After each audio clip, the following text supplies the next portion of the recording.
Les amis, alors que ce mois d'août est plutôt calme niveau sortie, un petit jeu a réussi à attirer mon attention. Ducks Fade. Un jeu indé sans grande prétention, qui pourtant a réussi à me replonger dans cette vibe rétro des jeux d'action aventure et de plateforme d'autrefois. Une époque où l'on enchaînait les phases de plateforme, les combats et l'exploration dans des univers colorés, sans forcément chercher à révolutionner le genre. Mais alors, que vaut réellement Ducks Fade, ce petit jeu sorti un peu de nulle part? Est-ce simplement un voyage nostalgique ou un véritable bonne surprise? Eh ben, je vais tout te dire dans mon test. Allez, c'est parti!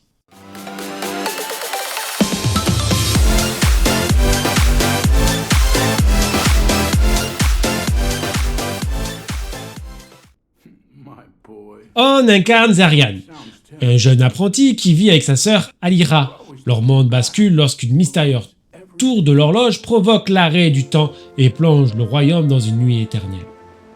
Alira se retrouve alors prisonnière et Zarian part à sa recherche accompagné de Coucou, son petit coucou mécanique.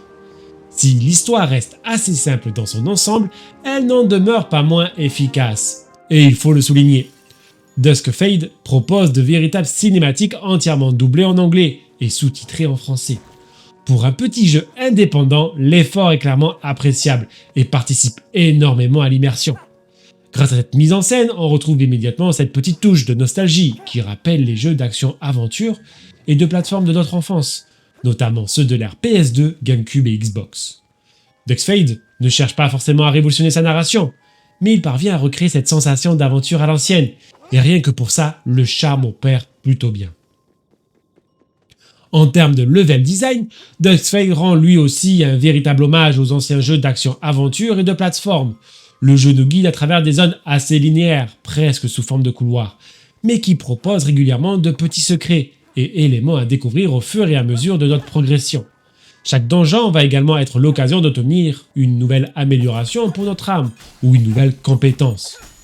On retrouve finalement le fameux objet du donjon, celui qui va nous permettre de progresser et d'accéder à de nouvelles possibilités, un peu à la manière d'un Zelda ou d'un Darksiders. Ducks Fade enchaîne aussi les phases de plateforme, les moments d'exploration, les arènes de combat et les affrontements contre les boss, avec un rythme qui varie régulièrement les situations.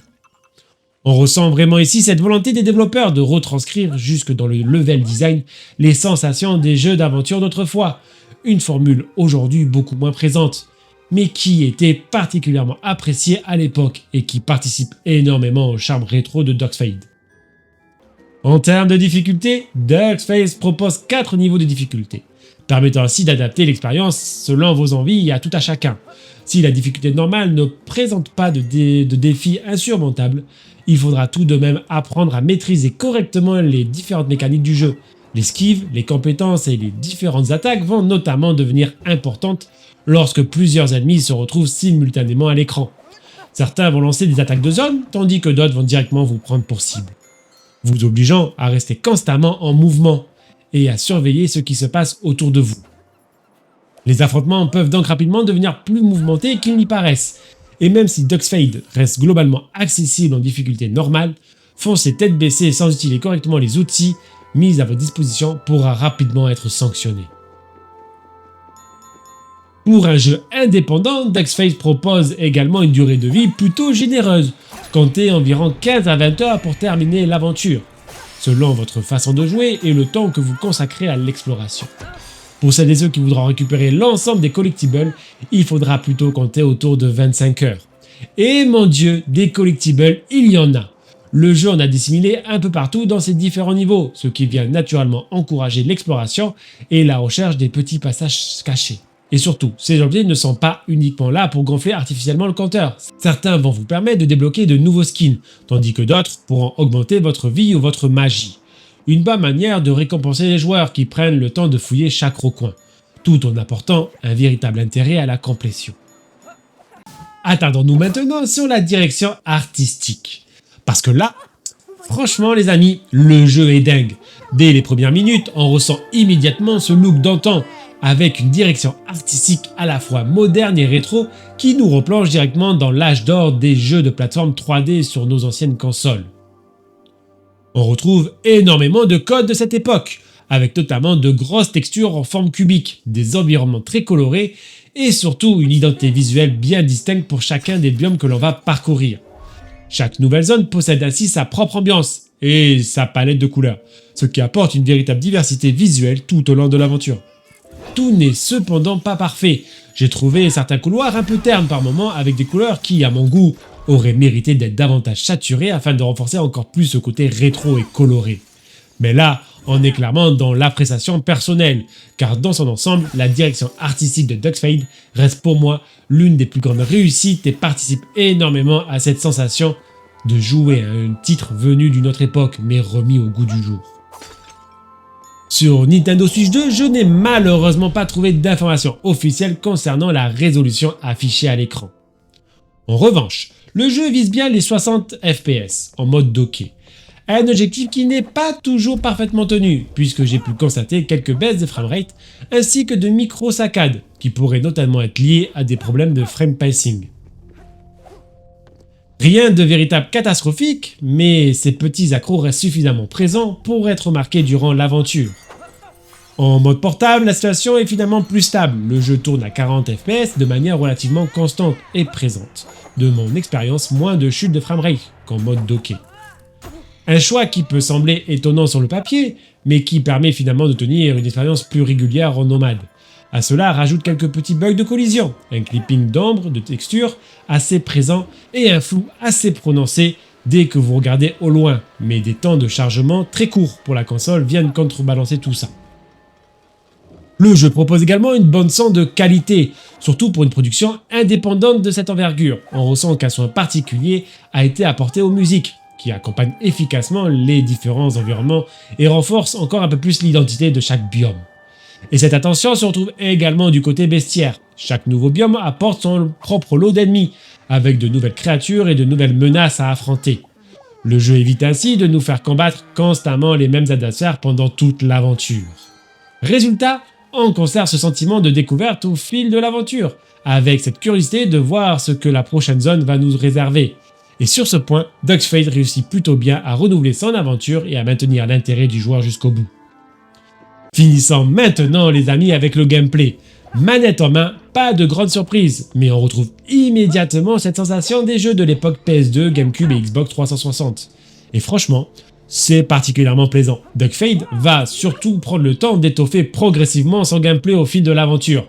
Vous allez ainsi débloquer de nouvelles possibilités comme une attaque lourde, mais également différents outils à l'image d'un grappin ou encore d'une sorte de planche vous permettant de rider sur les rails. Et c'est surtout l'un des points forts du jeu. Il ne vous donne pas toutes les mécaniques dès le début. Les développeurs prennent soin de distribuer régulièrement de nouvelles fonctionnalités tout au long de l'aventure, ce qui permet au gameplay de continuer à évoluer et éviter de tomber trop vite dans la répétitivité. Certaines de ces nouvelles capacités vous permettront même de revenir dans les biomes précédents afin d'accéder à des passages qui étaient bloqués lors de votre premier passage. Une mécanique qui récompense le backtracking et donne un intérêt supplémentaire à l'exploration des anciennes zones. Ducks Fade ne révolutionne clairement pas le genre, mais ce n'est finalement pas ce qu'on lui demande. Pour un jeu indépendant, son gameplay fait quasiment un sans faute. C'est dynamique, agréable manette en main et suffisamment varié pour maintenir l'intérêt. Le système de combat permet même d'enchaîner différents coups pour réaliser des combos, renforçant encore cette sensation de dynamisme. Bref, Ducks Fade reprend une formule que l'on connaît depuis des années, mais il le fait bien. Et parfois, il n'y a pas besoin de révolutionner une formule quand celle-ci fonctionne toujours aussi bien. Au final, les amis, Ducks Fade est une très belle surprise, surtout en cette période de mois d'août, plutôt calme et en matière de sortie. Ce jeu ne cherche jamais à révolutionner le genre, et finalement, ce n'est absolument pas ce qu'on lui demande.